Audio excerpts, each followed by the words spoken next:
تا از بدترین فیلم هایی که با اقتباس از کتاب ها ساخته شدن.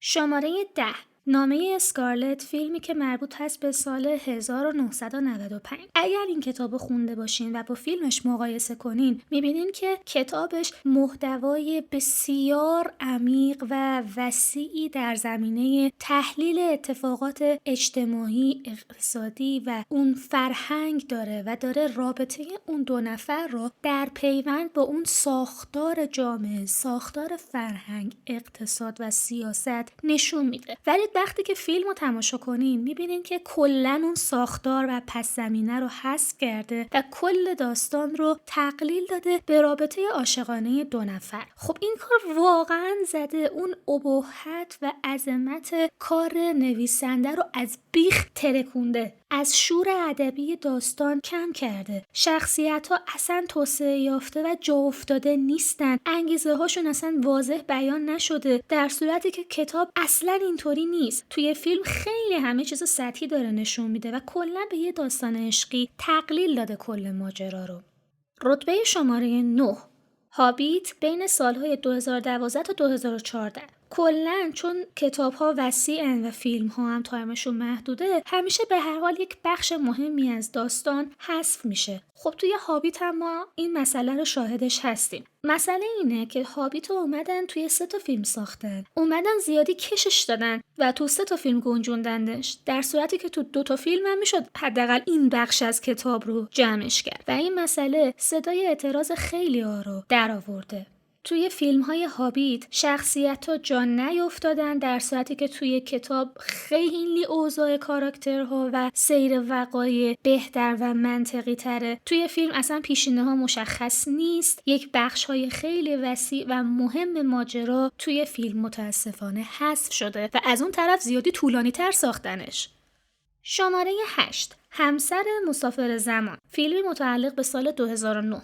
هنری، شخصیت اصلی ماجرا، یه سری دلایلی داره که به خاطرش میخواد در زمان سفر کنه. این دلایل توی فیلم و توی کتاب با هم خیلی متفاوته. توی کتاب هنری به خاطر یک نقص ژنتیکی در زمان سفر میکنه، ولی توی فیلم هنری به خاطر یک حادثه در زمان سفر میکنه. پس میبینیم که کلاً زدن داستان از بیخ زیر و زبر کردن. فیلم نتونسته اون شخصیت ها رو اونجور که توی کتاب اومده به تصویر بکشه. توی کتاب شخصیت اصلی جا افتاده و روابطش کاملا واضحه که کیه، چی کار است، فازش چیه، ولی توی فیلم شخصیت اصلا جا نیافتاده و روابطش اصلا واضح نیست و نمیدونیم اصلا خودش با خودش چنده. شماره 7، شهرهای کاغذی، همون پیپر تاون، که فیلمی هست متعلق به سال 2015. اتفاقا خیلی میخواستم برای این کتاب ویدئوی معرفی بسازم، فقط در این حد بدونین که آقا کتاب فوق‌العاده است. جان گرین ترکونده موقع نوشتنش، موضوع کتاب جدیه. یعنی شما فرض کنین که یک دختری هست که ناپدید شده و اصلا نمیدونید خودکشی کرده، دزدیدنش، فرار کرده یا چی، و شما به عنوان دوستش، شما به عنوان کسی که از بچگی روی این آدم کراش داشتی، میخوای رد پاها رو دنبال کنی ببینی این دختر کجاست، چه اتفاقی براش افتاده. موضوع جدیه، ولی اتفاقی که توی فیلم میفته اصلا تبدیلش کردن به یک کمدی عاشقانه تینیجری که اصلا خیلی خوشحال شنگول دوره همی دارن میگن میخندن. اصلا اون جدیت هیچ جوره توی فیلم رعایت نشده. واقعا فیلمش ناامید کننده بود. اگه شما این فیلمو همینجوری خالی خالی میشستین میدیدین شاید جالب بود، ولی وقتی که میدونستین این فیلم مربوط به این کتابه واقعا عصبی میشدین، چون کتاب اصلا یک عالم دیگه بود و فیلم کلاً گند زده بود بهش. توی فیلم اصلا شخصیت‌ها واضح نیستن، تهش نمیفهمی این دختر فازش چیه، این پسر فازش چیه، اصلا روابطشون در چه سطحیه، چرا این اتفاق افتاده. توی کتاب خیلی این قضیه قشنگتر و بهتر باز میشه. حتی کتاب با اینکه محتوا و داستان تینیجری داره، ولی مخاطبش مشخصاً فقط تینیجرها نیستن، برخلاف فیلم که این فیلم عملاً برای نوجوان یا بچه فقط میتونه جذاب باشه. شماره 5، آتش بس وانیتی ها، فیلمی متعلق به سال 1990. وقتی که این فیلم و کتاب با هم مقایسه میکنیم در واقع شخصیت‌های اصلی فیلم کلاً از بیخوبون عوض شدن. توی کتاب شرمن مک‌کوری یه معامله‌گر وال استریته که به خاطر رسوایی اخلاقی کلاً کار زندگیشو از دست میده. توی فیلم شرمن یه روزنامه‌نگاره که به خاطر افشاگری در مورد سیاستمدار فاسد داره مورد آزار و اذیت قرار میگیره. اصلا زدین از بیخ ترکوندین. what the fuck، اصلا هیچ ربطی این فیلم و کتاب به هم دیگه ندارن. فیلم محتوای کتابو اصلا از بیخ عوض کرده. توی کتاب تام ولف نویسنده از شرمن به عنوان ابزاری برای نقد جامعه نیویورک داره استفاده میکنه، در صورتی که توی فیلم شرمن یه قهرمانه که داره علیه فساد میجنگه. یعنی کلا زدن از بیخ ترکوندن. شماره 5 دختری در قطار، فیلمی متعلق به سال 2016. اگه یادتون باشه من این کتابو قبلا توی چنلم معرفی کردم و بهتون گفتم چقدر کتاب خفنیه و خیلی هم تاکید کردم اول کتابو بخونیم و بعد برین سر وقت فیلم. و حتی اگه یادتون باشه خیلی تاکید کردم که سمت نسخه هندی این فیلم نرین، فاجعه است، برین سمت نسخه اصلیش که مربوط به سال 2016. ولی با این که این فیلم به عنوان یک اثر مجزا اثر جالبیه، ولی وقتی با کتاب میخوای مقایسه بکنی اصلاً اون کیفیت کتاب رو نداره. شما وقتی که کتاب رو میخونین صفحه به صفحهش اون معما، پیگیری کردن پرونده، اون حس دلهره و ترس و نگرانی و اینکه آقا تو شاهد یک جنایت بودی ولی کامل یادت نمیاد جزئیاتشو، قشنگ ثانیه به ثانیهش با اون کاراکترها داشتی زندگی میکردی. غیر از اون این داستان توی کتاب چندین شخصیت داره و تقریبا همه شخصیت‌ها تا جایی که ممکن بوده نویسنده اینا رو پرورش داده بوده، قشنگ جا افتاده بودن. چنین چیزی توی فیلم وجود نداره. توی فیلم مانور فقط روی شخصیت ریچله، اونم تازه نصفه و نیمه. خیلی از بخش‌های اساسی داستان که باعث میشه این فرد رد پاها رو دنبال بکنه، قطعات پازل رو کنار هم بچینه، مشخص بشه که چی بر سرش گذشته و اون اصل ماجرا، یعنی اون رازآلودگی، دلهره، اون رمزگشایی که یک پروسه‌ای طول میکشه رو شما اصلا توی یک فیلم به اون صورت نمیبینینش. به 3-4 تا سکانس تقلیلش دادن و اصلا این بخش توی فیلم خوب جا نیفتاده. این فیلم در صورتی میتونست فیلم خیلی خوبی باشه و دقیقاً حق مطلب رو در رابطه با کتاب ادا کنه که این یک مجموعه فیلم یک سگانه‌ای میشد که اوکی قسمت اول کلاً در مورد ریچله، یه قسمت بسازیم کلاً در مورد آنا و یه قسمت بسازیم در مورد مگان. ولی متاسفانه این اتفاق نیفتاده و اومدن تو همین یه فیلم جمعش کردن. برای همین خیلی تاکید دارم که دختری در قطار رو کتابشو بخونید، ترجیحاً با فیلمش شروع نکنید چون یه جورایی تو ذوقتون میخوره. من سایه هستم و اینجا چنل با من مطالعه کنه، چنلی که توش کتاب معرفی و نقد و بررسی میکنم و همچنین کتاب و فیلم هایی که به هم مرتبط هستن رو هم معرفی میکنم. اگر به همچین موضوعاتی علاقه‌مند هستین چنل رو سابسکرایب و زنگوله رو فعال کنین تا از محتوای جدید چنلم مطلع بشید. شماره 4 کرم سبز، فیلمی که مربوط به سال 2011 هستش. کرم سبز از سال 1936 تا الان توی انواع رسانه ها زنده مونده. این ابرقهرمان در رادیو شروع شد و در سال 1940 توی یک سری فیلم ها حضور داشت و در دهه 1960 به عنوان یک سری تلویزیونی که توش بروسلی بازی میکرد نقش کاتو رو داشت ادامه پیدا کرد. همچنین نزدیک به 100 سال از روی این داستان کامیک بوک ها و رمان های گرافیکی تولید می شده. یعنی میخوام بگم که برای آمریکایی ها این داستان خیلی معروف و قدیمی و ریشه‌ایه. و اون فیلمی که سال 2011 ساخته شد خیلی توقعات زیادی ازش میرفت و این فیلم نتونست اون توقعات رو برآورده کنه.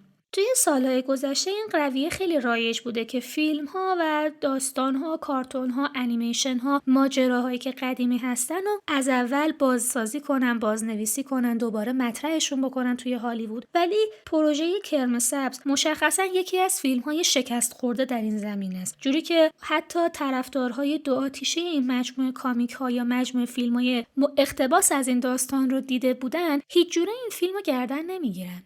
شماره 3 بیلی باتگیت، فیلم متعلق به سال 1991. این یه فیلم گنگستریه که در سال 1989 برگردونده شده و در سال 1991 تبدیلش کردن به یه فیلم درام. این فیلم رسما یک شکست تمام عیار با اینکه کارگردانش رابرت بنتون کسی بود که قبلا جایزه اسکار گرفته بود و بازیگرهای خوبم تو این فیلم بازی میکردن، ولی در نهایت این فیلم یه شرایطی داره که هیچ جوره چنگی به دل نمیزنه. چرا؟ چون کلاً زدن از بیخ داستان رو اخته کردن. یعنی چی؟ مثلا توی داستان راوی جادو داره، این جادو رو توی فیلم حذف کردن و هیچ جایگزینی براش نذاشتن. بدون اون جادو عملاً این فیلم بی‌معنی به نظر میرسه، تمرکز نداره، اصلا چرت و پرت چیزی تو هوا که سر و ته نداره. از اون طرف شخصیت اصلی بیلی رو یه کسی داره بازی میکنه، لورن دین، که در واقع اولین تجربه بازیگریشه، تجربه نداشته.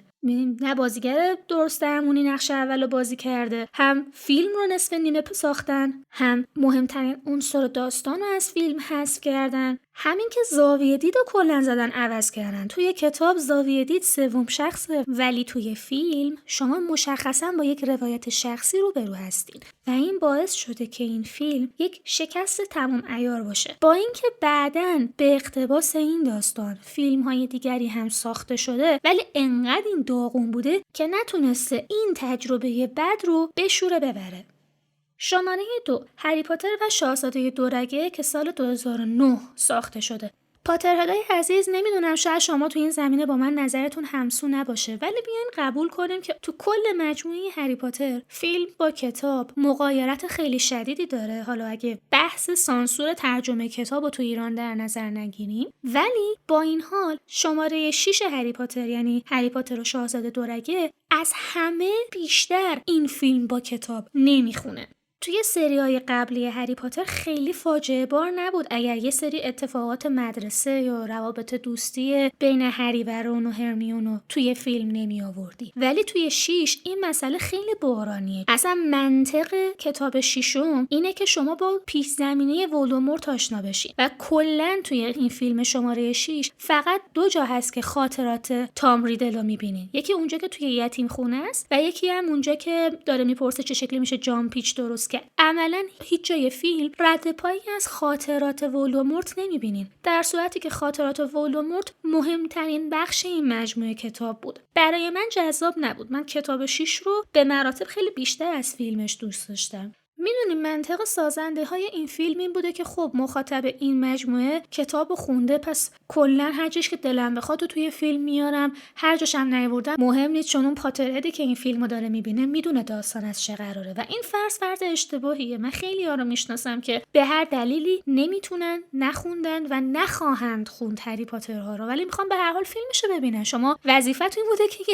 یه ذره بیشتر این مباحث رو توی فیلم باز میکردی. و میرسیم به رتبه شماره 1. درددن چین خوردگی در زمان A Wrinkle in Time، فیلمی که مربوط به سال 2018. این فیلم از یک رمان علمی تخیلی برگرفته شده که در سال 1962 نوشته شده بوده و به این فیلم رتبه بدترین اقتباس از کتاب در تاریخ فیلمسازی ارجاع داده میشه. این فیلم بازیگراش خوبن، کارگردانش خوبه، ولی اصلاً خوب به عمل نیامده و هیچ جوره نمیتونه حق مطلب کتابو ادا کنه. ما حتی برنده های اسکار رو توی این فیلم داریم که بازی میکنن، ولی واقعاً بازیشون توی این فیلم چنگی به دل نمیزنه. این فیلم میلیون ها دلار رو از دست داد و وقتی که اکران شد اصلا شکست خورد، ترکوند. به معنی بد ماجرا منظورمه. کلیت فیلم به مفهوم کتاب پایبند بوده، ولی وقتی که در رابطه با جزئیات بوده کلاً زده، جزئیات رو حذف کرده، پس زمینه شخصیت ها رو تا اون قسمت اوج اتفاقات و حوادث داستان بوده رو از متن اصلی کتاب حذف کرده، از خودش چیز جدیدی در آورده و یه مسیری داره میره که خلاصه افتضاحه و برای مخاطبا و طرفدارای این کتاب فیلم به شدت ناامید کننده توصیف شده. اگر تا اینجای ویدیو رو با من همراه بودید ممنون میشم که نظرتون رو توی قسمت کامنت ها برای من بنویسین. شما کدوم از این فیلم ها رو دیدین؟ کدوم از این کتاب ها رو خوندین؟ نظر شما چیه؟ آیا با این نقدها و تحلیلایی که من ارائه دادم موافق هستین یا نه؟ خیلی خوشحال میشم که زاویه دید شما رو بشنوم. اگر از این تغییر سبک من توی ویدیو سازی خوشتون اومده حتما توی کامنت ها برای من بنویسین و بازم بهم سوژه پیشنهاد کنین که همین شکلی براتون ویدیوهای جدید و بهتری بتونم بسازم. ممنون که تا اینجا با من همراه بودید. لایک، کامنت، سابسکرایب یادتون نره. تا ویدئوی دیگر، خدا نگهدار.